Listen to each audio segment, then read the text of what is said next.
Fire Emblem Three Houses has been a gargantuan success so far. It definitely took over Twitter for the entirety of July and August, and you know what? I personally think it deserves it. But I'm not here to talk about how good the game is. I'm V, the Pizza Boy, and this is the cut or unused content of Fire Emblem Three Houses.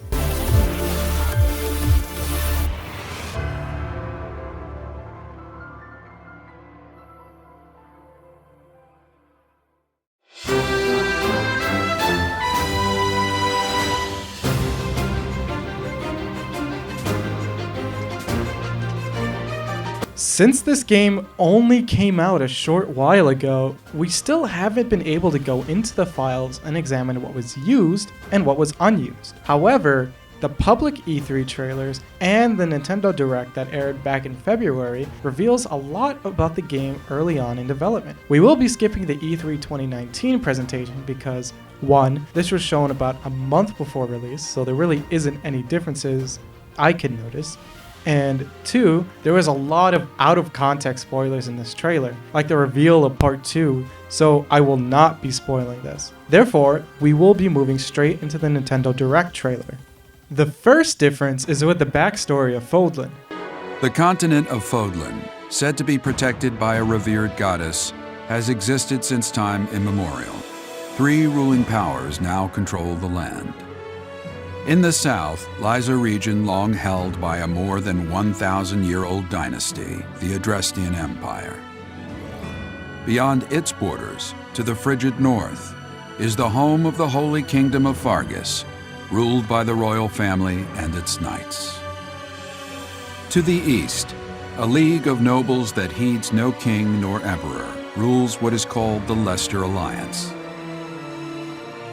Once consumed by a tempest of war and turmoil, Fulton and these 3 mighty powers now exist in relative harmony.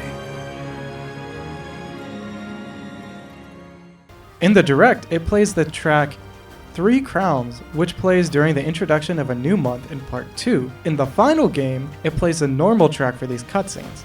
Also, while it is explaining the territories, it doesn't say which lord is affiliated with which territory. Something else to notice is that the font is slightly different than it is in the final game. It's possible that the game's translation wasn't actually implemented yet, and all of the in-game text was just edited in after recording, but there really is no way of knowing without having this build of the game.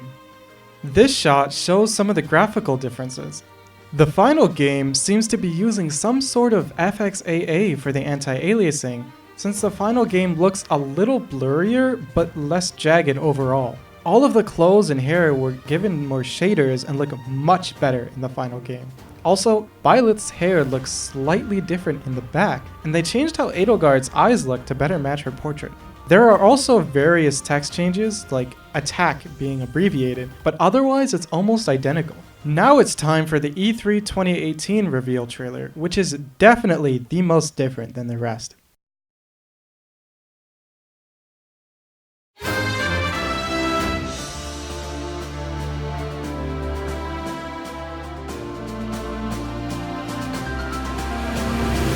First, let's take a look at this map. Garrigmach is spelled Gargmach, Faerghus is Fergus, and there are more, I just don't see them.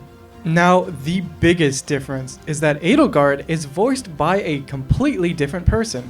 In this version, she was voiced by Christina V, but in the final game, she's voiced by Tara Platt. No reason was ever given as to why she was replaced, but it was speculated that she revealed she was playing the character too early and broke her non-disclosure agreement, and was promptly replaced. This isn't too hard to believe, as the same thing happened to the original voice actor for Byleth.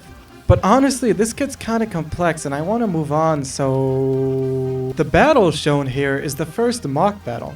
However, if you look carefully, there are no students, only Edelgard. This is most likely because they had not finished the models for them yet, so they used generic enemy units, which we will see more of later on. Now, almost immediately, we see Mercedes, and she has much darker hair than she does in the final game. It honestly looks a little weird after seeing her final design for so long. As you can see, this is actually using Mercedes' outfit from Part 2, but that face is definitely not Mercedes. For a very brief second, the golden deer house is shown, and among them is Ash? This means that Ash was intended to be a part of Golden Deer originally, but was later on moved to the Blue Lions sometime in development. Once again, the font is very different from the final game, but this time it was definitely edited in. Something odd is that Byleth approaches Edelgard during the explore phase, but she asks what to focus on. This may be because they had not completed programming the instruction phase into the game, but still wanted to show off that it would be an important part of the game. There is no blood shown in this scene. When a battalion is used and it hits, instead of the enemies falling to the ground, they die hilariously by flying into the air. Also, the crit animation looks slightly different. But anyways, that's all. Thanks for watching. Make sure you leave a like and subscribe. If you noticed anything different at all, please leave it down in the comments so I can see them. In the future, when we know more about this game, I'm planning to do a part 2 of this video, which will include spoilers. But other than that, I am working on reviewing every single Fire Emblem game. So if you're interested in these videos, please subscribe. All sources are in the description. And yeah, thanks!